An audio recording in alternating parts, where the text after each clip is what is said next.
Μέσα στην άγρια πέτρα της Μάνης, εκεί που ο νόμος δεν φτάνει και τα βουνά κρύβουν ψυχές πιο σκληρές και από το ατσάλι, γεννήθηκε ένας άνθρωπος που θα γινόταν μύθος.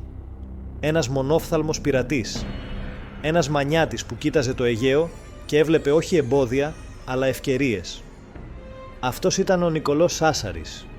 Έδρασε στο δεύτερο μισό του 18ου αιώνα, στα νερά της Μεσογείου. Το επίθετό του πιθανόν προέρχεται από την πόλη Σάσαρη της Σαρδινίας, σημάδι παλαιών δεσμών της οικογένειάς του με την περιοχή αυτή. Αυτή είναι η ιστορία του άντρα που έγινε ο άρχοντας του Μέζαπου και έμεινε στην ιστορία με αίμα, φωτιά και πέτρα.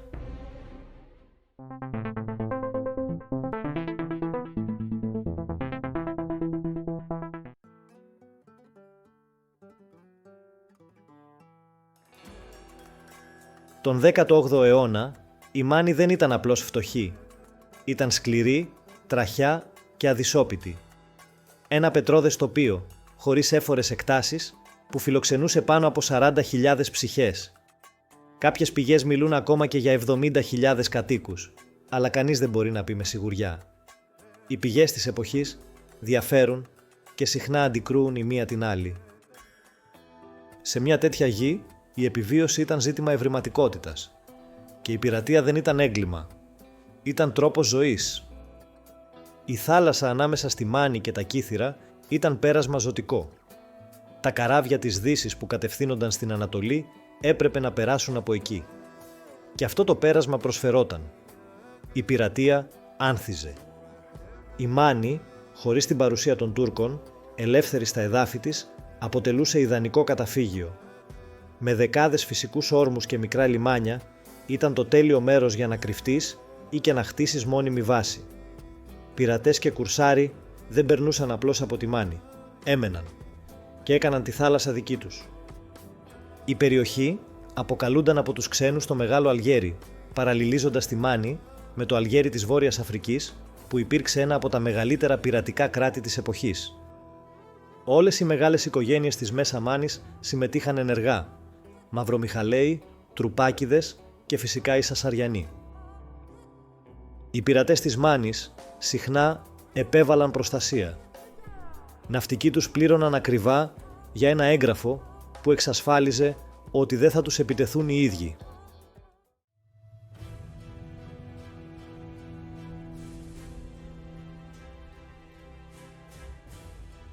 Ο Σάσαρης ανήκε στην τάξη των Νικλιάνων, δηλαδή γεωκτημόνων, που είχαν δικαίωμα να χτίζουν πυργόσπιτα. Και το έκανε. Στον Μέζαπο έκτισε πύργο 16 μέτρων, σύμβολο ισχύος και έδρας του. Ο κόλπος έγινε το ορμητήριο των επιθέσεών του, ένα φυσικό λιμάνι απόρθητο, ιδανικό για πειρατική δράση. Ο Σάσαρης δεν έκανε διακρίσεις. Χτυπούσε Οθωμανούς, Βενετούς, Γάλλους, όλοι αποτελούσαν στόχο αν είχαν πλούτο στα αμπάρια. Οι συγκρούσεις ήταν αιματηρές, φωτιά, μάχες σώμα με σώμα, πολλές φορές με δεκάδες νεκρούς και βυθισμένα πλοία. Ήταν σκληρός και αποτελεσματικός, μα είχε και τη φήμη ότι δεν μοιραζόταν εύκολα τα λάφυρα. Σε μια τέτοια διαμάχη, στην Άνδρο, κατά τη μοιρασιά των λαφύρων, έχασε το ένα του μάτι.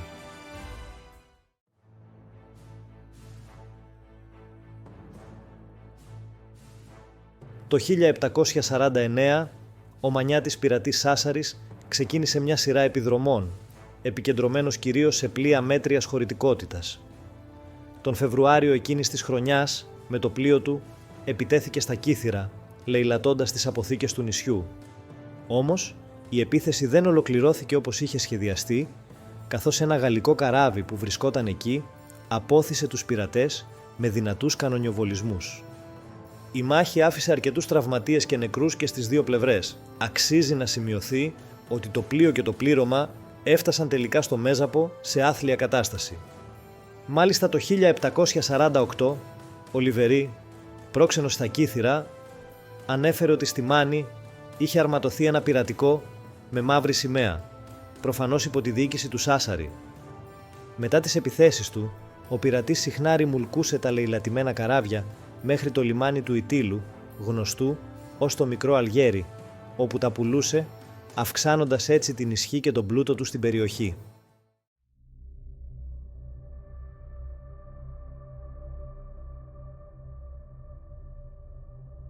Ο έλεγχος του Μέζαπου δεν ήταν ανέμακτος. Οι Μαυρομιχαλαίοι διεκδικούσαν την περιοχή. Η σύγκρουση με τους Σασαριανούς εξελίχθηκε σε πραγματική βεντέτα. Ο Σάσαρης δεν περίμενε να του αφαιρέσουν την εξουσία. Έβαλε φωτιά στον πύργο των Μαυρομιχαλαίων στο λιμένι, μια συμβολική πράξη πολέμου. Μετά από διάφορες συγκρούσεις μεταξύ των δύο οικογενειών και των συμμάχων που η καθεμία είχε, το θέμα έφτασε στο Συμβούλιο των Προκρήτων της Μάνης, που έκρινε υπέρ του Σάσαρη. Ο Μέζαπος αναγνωρίστηκε επισήμως ως δικός του. Από εκεί και πέρα δεν ήταν απλός πειρατής, ήταν τοπάρχης.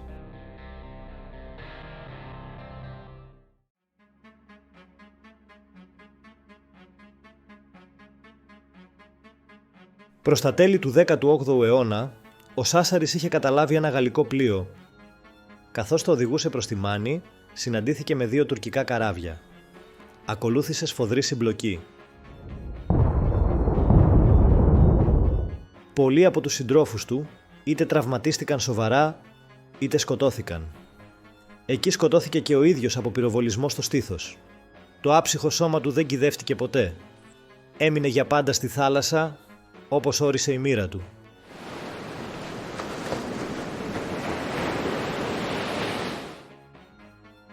Ο πύργος του στο Μέζαπο σιώπησε. Ο ίδιος δεν συνελήφθη ποτέ, δεν δικάστηκε, δεν υποτάχθηκε. Πέθανε όπως έζησε, στη θάλασσα.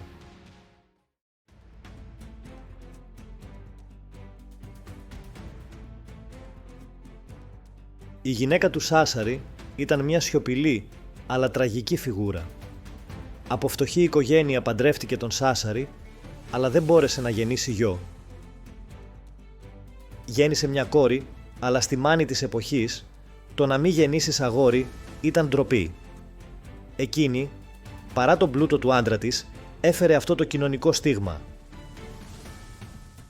Όταν πέρασαν 3 χρόνια από το θάνατο του Σάσαρη, εκείνη έκοψε τα μαλλιά της, ανέλαβε τα καράβια του άντρα της και πήρε τη θάλασσα, ακολουθώντας τη μοίρα του. Σκοτώθηκε κι αυτή σε συγκρούσεις με εχθρικά πλοία, ολοκληρώνοντας μια ιστορία που μοιάζει σχεδόν αρχαία τραγωδία.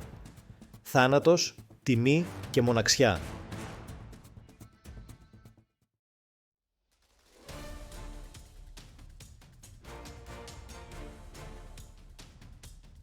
Ο πειρατής Σάσαρης, που έδρασε στη Μάνη τον 18ο αιώνα, λέγεται πως ήταν μανιασμένος με τα λάφυρα και τα πλούτη που συγκέντρωνε. Παράλληλα, ήταν ιδιαίτερα καχύποπτος, λίγο τσιγκούνης και εμπιστευόταν ελάχιστους. Ο θρύλος λέει πως έκρυβε τα κέρδη του σε μια μυστική σπηλιά κοντά στο Μέζαπο, μια υπόγεια δίωδο, αθέατη από ξηρά, προσβάσιμη μόνο με βάρκα και μόνο σε συγκεκριμένη παλήρια. Μέχρι σήμερα, κανείς δεν έχει βρει το κρυσφύγετο αυτό και ο θησαυρός του Σάσαρη παραμένει χαμένος. Ο πύργος του μονόφθαλμου πειρατή Σάσαρη έφτανε κάποτε σε ύψος τα 16 μέτρα. Σήμερα τα ερείπια δεν θυμίζουν σε τίποτα τη μεγαλοπρέπεια εκείνης της εποχής. Στο εσωτερικό του είχε ειδικά υπόγεια για να κρύβονται οι μανιάτες στην εποχή της βεντέτας, ενώ μυστικοί διάδρομοι οδηγούσαν μέχρι τη θάλασσα. Εκεί μέσα σε σπηλιές ήταν κρυμμένες οι βάρκες, αλλά και το καράβι του μονόφθαλμου.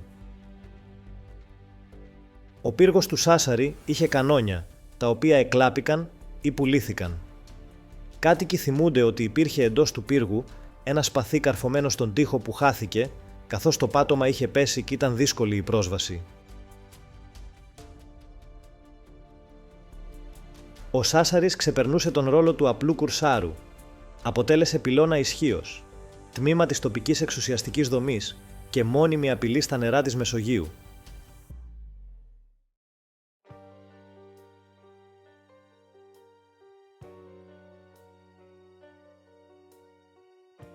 Ο Νικολός Σάσαρης δεν ζήτησε να γίνει θρύλος, τον έφτιαξαν η πέτρα της Μάνης, η αλμύρα της θάλασσας και οι σκιές μιας εποχής που δεν χαριζόταν σε κανέναν. Έζησε με δικό του νόμο, πάλεψε για τα δικά του όρια. Κι αν τον είπαν πειρατή, ίσως ήταν γιατί δεν ήξεραν να πούν κάτι πιο ακριβές. Μα τι ήταν στα αλήθεια? Ήρωας, αδίστακτος κουρσάρος ή απλώς ένας άνθρωπος που έκανε ό,τι μπορούσε για να σταθεί όρθιος σε έναν κόσμο που δεν συγχωρούσε κανέναν? Εσείς τι λέτε, ήταν ήρωας ή κάτι πιο πολύπλοκο? Αν αυτή η ιστορία σας ταξίδεψε, πατήστε ένα like, εγγραφείτε στο κανάλι μας και γράψτε μας στα σχόλια ποια άλλη ξεχασμένη μορφή θα θέλατε να ξαναζωντανέψει. Γιατί κάθε όνομα που θυμόμαστε είναι μια ήσυχη νίκη απέναντι στη λύθη.